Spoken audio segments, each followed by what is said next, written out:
I don't understand. Oh my goodness. So, if you guys didn't know, there apparently was the BET Awards. I didn't watch it. I don't care for it. But we have Taraji P. Henson. All right. She seems to be the highlight of the show, and she's gone viral on Twitter. And all throughout Twitter, Black Twitter, I've seen people malign Taraji, lambaste Taraji, really castigate Taraji on Twitter. And it's because of her talking about Project 2025. Hey, we got to be careful about Project 2025. The Republicans, that's what they're planning on doing. It's real. The Project 2025 plan is not a game. We combined her saying that with an ad she did with Kamala Harris, and people are just going at her. She's, they're calling her, oh, she's a Democrat shill. Oh, look at the Democrats, they pandering to black people. Oh, look, they trying to fearmonger black people again, trying to get us to vote for them, and yada, yada, yada, yada, yada. I'm thoroughly confused at what the message is, okay? I'm thoroughly confused when I hear people say such things, because first and foremost, let's break down the whole pandering to black people.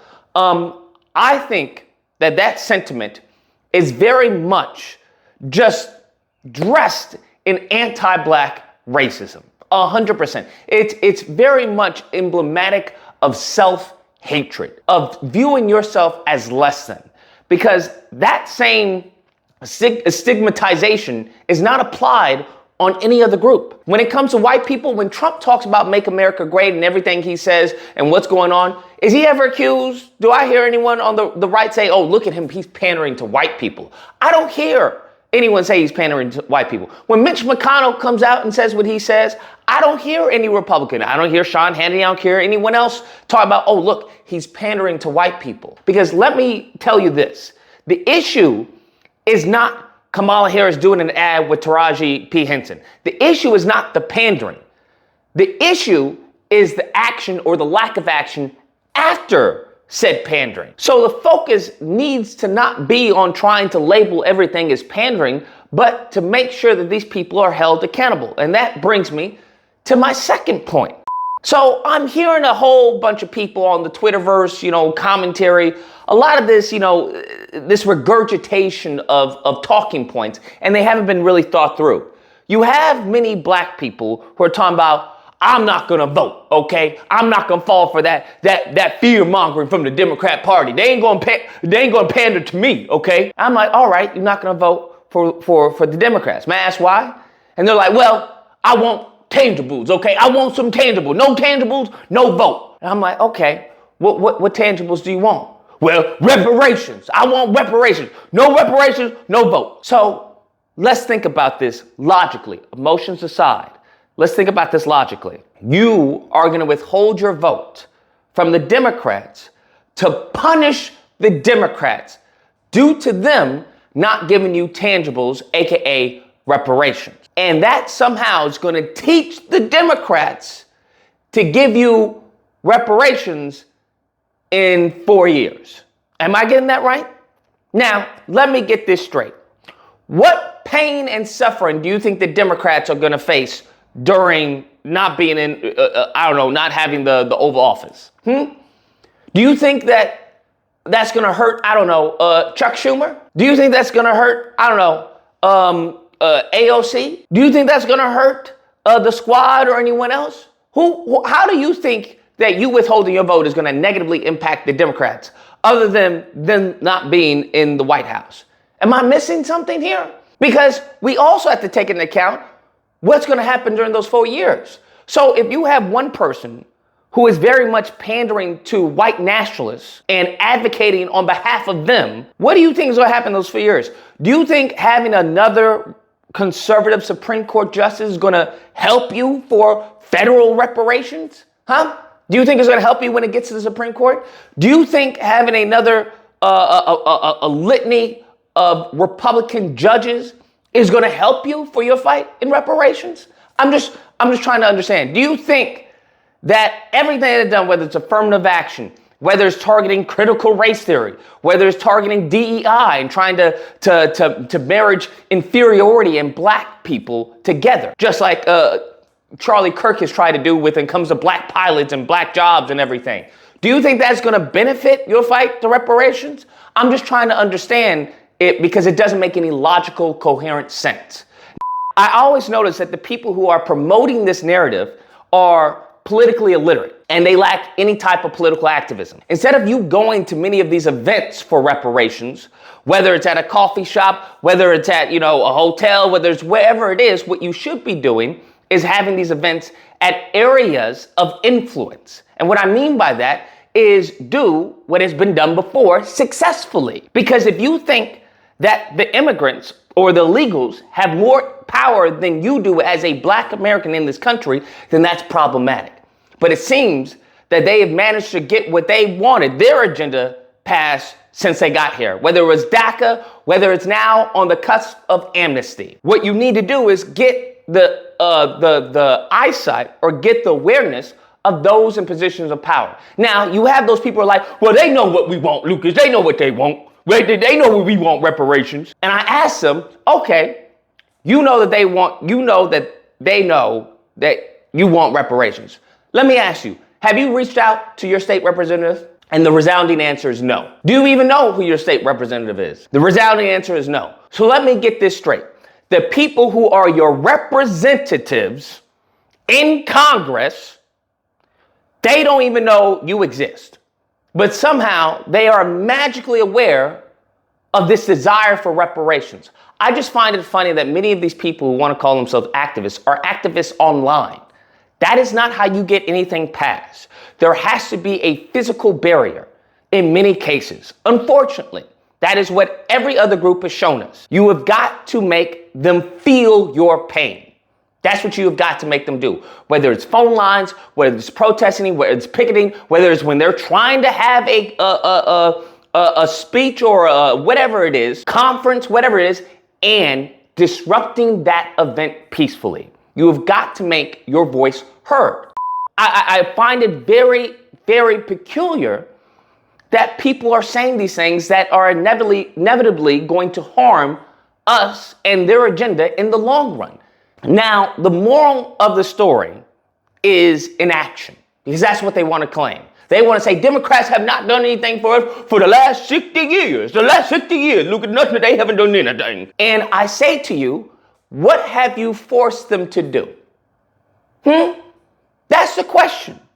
And what maturity, what political maturity actually looks like is understanding that the fault is our own. That is truly the fault. It is not Biden's. It is not Clinton's, any of the presidents before them, before my time.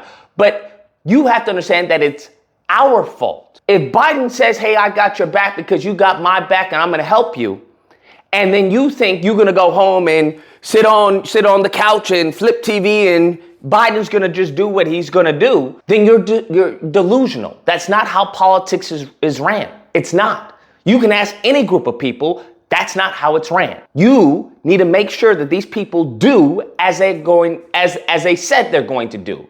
And you do that via pressure. There is various means of pressure, but that's what you need to do. You need to let them know, hey, we're still here. Hey, where is this? Hey, where is that? Hey, when is this happening? That's what needs to happen. But what it seems is that black people, as a collective, we come out during one day. And it's during the general election. And then we go back home and we live our lives. And then we come out again during that one day, the general election. And we say, what's happening? What's going on? Why did you do anything? What were the tangibles? That is not how any other group does it. And you have to understand that we are not like any other group. So we don't get the luxury of Asians, because Asians have protection of white groups and other groups who see them as in line with their agenda. Hispanics, they go out of their way. They have now infiltrated, the country. And when I mean Hispanic, I mean Latinos, right, with their agenda. Nothing disparaging about them. Not at all. That's what they're supposed to do. That's where we get, hey, F that guy, he's with the blacks. They have an agenda for their own. Now, when it comes to us, what have we been doing for the last 4 years? Have we been on the asses of any of our black representatives? Have we? I haven't seen anything. So you can't expect the Democrat Party to take us seriously if we don't take them seriously. And we don't. So in response to that, if I know this group of people are going to come out during one day, I'm not going to acknowledge them the other 3 years. I'm going to acknowledge them when they come out of their shell. I'm going to acknowledge them when they come out of their hibernation. And when they come out of their hibernation, I'm going to say, hey, look, vote for us, vote for us. So that is not the fault of the Democrats. That's the fault of our own. We have got to keep these people in line. That's how that works. And if there's no activism during these 3 years and all of it is just talk and complaints on Twitter and social media, then that is not how politics is ran.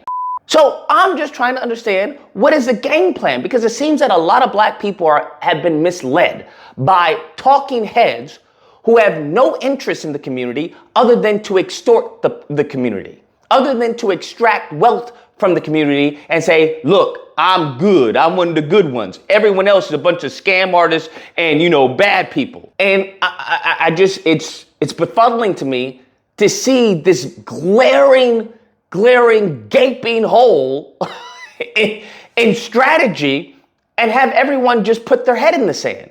That's what you're advocating for, putting your head in the sand. The issue is not who you vote for. The issue is holding that person accountable.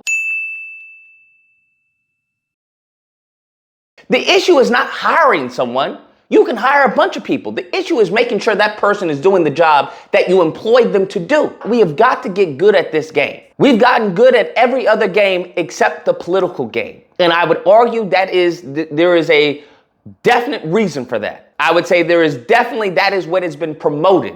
Everything else, all other games except the political one, because they know once we get good at the political game, it's game over. Once we get good at the main game, the political game, well, bruh, we got the backings of all other games. We get everyone else on code once we get as far as our political game on point. Now, you don't have to worry about a backlash from calling this person out. You don't have to worry about that.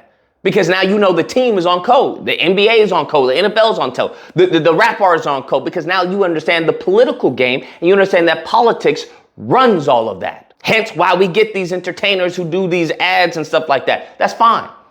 But we need to do that for ourselves. We need to have these political entertainers, influence, whoever it is, to use them for our benefit. But we have got to get good at the political game. Otherwise, all these people will be used against us. They will always be used for other people's interests. The issue is not, oh, Democrat did. The issue is that you haven't kept Democrats in line. That's the issue, and that's what needs to be addressed. You're not going to teach them anything because they're insulated, okay? They're using your tax dollars. They're not impacted by inflation. They vote on how much they get, how much money they get. They vote on when they get a raise. Do you think they're going to vote against themselves? No. Anyways, guys, that's the video. Let me know what you guys think. Whether or not you believe, look, you become a Democrat shield. That's what you become. You become a Democrat shield, Lucas. You were a Republican coon, now you're a Democrat shield. Or if you have to believe, it has nothing to do with Republican, Democrat, or independent.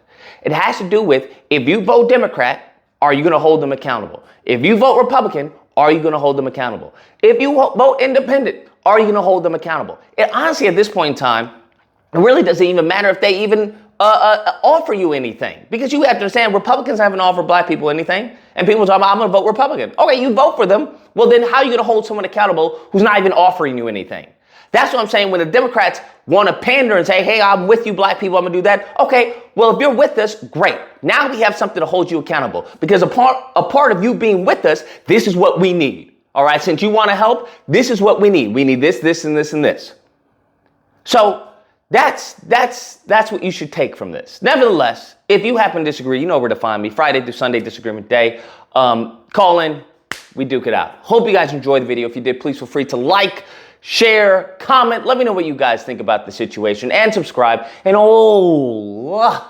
that fun stuff. Till next time, guys, be amazing. And the resounding answer is no.